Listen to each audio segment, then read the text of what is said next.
Hey everyone, it's me, Ellen, icklenellierose, and it is 2 o'clock in the morning and I couldn't sleep, so I shoved on a jumper, went downstairs and got myself a decaf Earl Grey tea because I am a classy bird, and I thought I'd get my camera out and talk to you because I've got some things on my mind.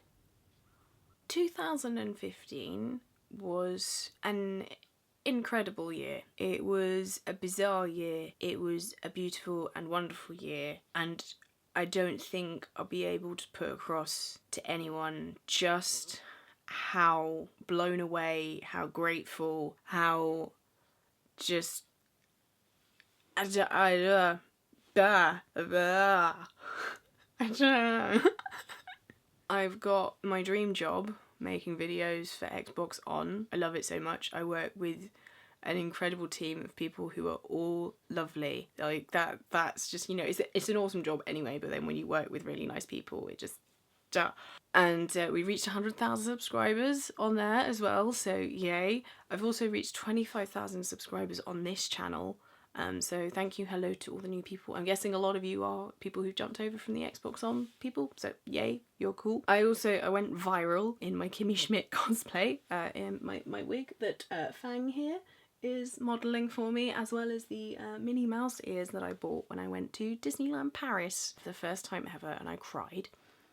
And just in general spent a lovely weekend in Paris with two of my best mates from uni. It was the first time I've been abroad in like 8 years. I finally got a job before the dream job. I'd been unemployed for a long time due to various things happening in my life, and I finally got a job as an accounts executive at a marketing company, digital marketing company. Also, I want to give a little shout out. This is not a sponsor, this is just a thank you for helping me find a job finally. A little company called Inspiring Interns. They try and set you up with internships. They prefer paid internships. They helped me actually find a job, and it was exactly what I needed. They helped me get for an interview. I've got quite a nice trend in my life in that every interview I've ever gone for, I've been offered the job.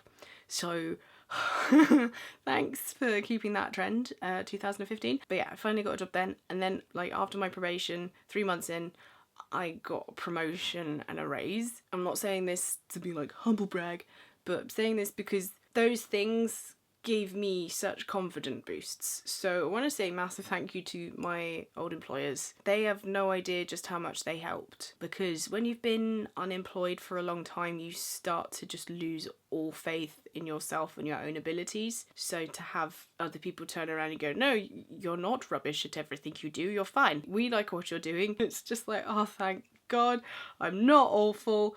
I can go to sleep at night knowing that I am a functioning human being who has contributed to society in some small way. I mean, marketing, but but yeah, so I got promotion, yay, faith in self, and then shortly after that got a phone call. Well, I got some people getting in touch with me, and then a phone call saying, come in and make some videos for us about video games, and just want to see what you're capable of. So I went in, and I was the most nervous I'd ever been in my entire life. I think I just was just like, please let this happen, please, oh God, please. I hope that wasn't too obvious. I think they just thought I was a bit shy.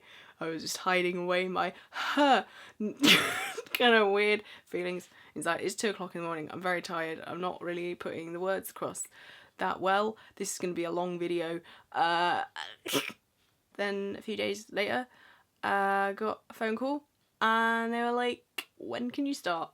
And I was like, I think I possibly did like squeak down the phone. I know for a fact that I did a happy dance while I was on the phone, and immediately afterwards I did the full-blown happy dance. I got the job at Xbox On, and I make videos about video games for a job. I've gone to some really cool events, and I'm just really bloody grateful, and I'm gonna cry. No, Ellen, don't cry. Don't. I'm so sorry. I can't quite believe it. Actually, I'm gonna like tell you a deep dark secret of mine. Well, it's not that dark, it's just a bit embarrassing. This year I've got to know the Yogscast a little bit more, because I met some of them at MCM both MCMs this year.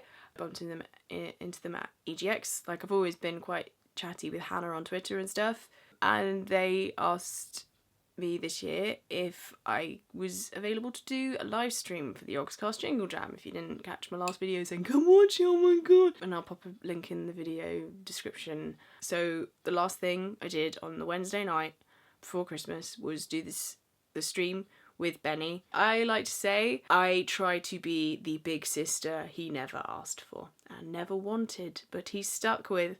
So yeah, we had lots of fun on that stream. And after that stream, while I was tidying up, I went into the studio. I sat down on the sofa, the lovely white sofa, and I had a little happy cry. Okay, I just want to say, like, try and give some context as to why the massive, very over-emotional reaction to everything. Basically, for those of you who have followed me for a little while, you might have guessed from my videos that 2013 and 2014 were not the best years for me. Basically, various things happened that meant my career took a complete nosedive, and then I got to a point in my life where I realised I was not where I wanted to be, and that was in a freezing bungalow in Scotland on my own for the majority of the day, job searching, which I can tell you is not good for your mental well-being. Nothing to do with Scotland. Scotland's lovely, by the way. It was just that I was like 500 miles away from family. Like, all my friends were in London. I was just very isolated. If it weren't for the internet, I would have just gone... not have been in a very good place. At least a worse place than I was at that point in my mind. Just talking about this on the internet, but everyone does this now. But yeah, I'm not like that anymore, because basically I tried to make it work. I did get a job eventually, but the boss that I had was a total creep, and I left after 4 days. And if you're interested to hear more about that, I actually made a video at the time about it, because I was like, I literally can't believe that this is happening. Well, not literally, I used literally wrong there, but it's 2 o'clock, so shut up. If you're curious about that, video link in the description. But basically, I kept going, I kept trying my best to make things work up there, but I got to a point where I realised I probably wasn't gonna be able to make it work, and that I probably needed to step back and get back to London. When on 2 separate occasions I met up with my dad and one of my best mates from uni, and each of them asked me a question along the lines of, hey, how are things? And my reaction to both occasions of them asking me these questions, bursting into tears. That's not the reaction that you hope to get from someone, but no, I just burst into tears, which was freaky for them, because that's not the usual reaction from me to that question. And also, both occasions we were in pubs, and I wasn't drunk, I was just, yeah. I mean, I'm laughing at it right now because it's 2 o'clock in the morning, but really I am kind of mortified by it because I don't like crying in public. I'm British, don't do that. I mean, I think I'm just laughing because this is how I deal with, like, expressing the fact that I was basically having a breakdown. Yay, comedy.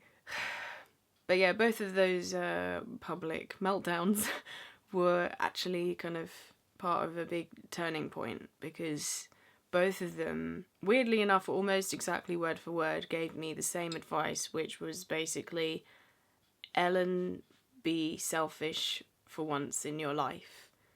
Now, when you're mentally tearing yourself apart over a decision, and then 2 people basically say exactly the same piece of advice, also both with the same compliment in there, that's quite...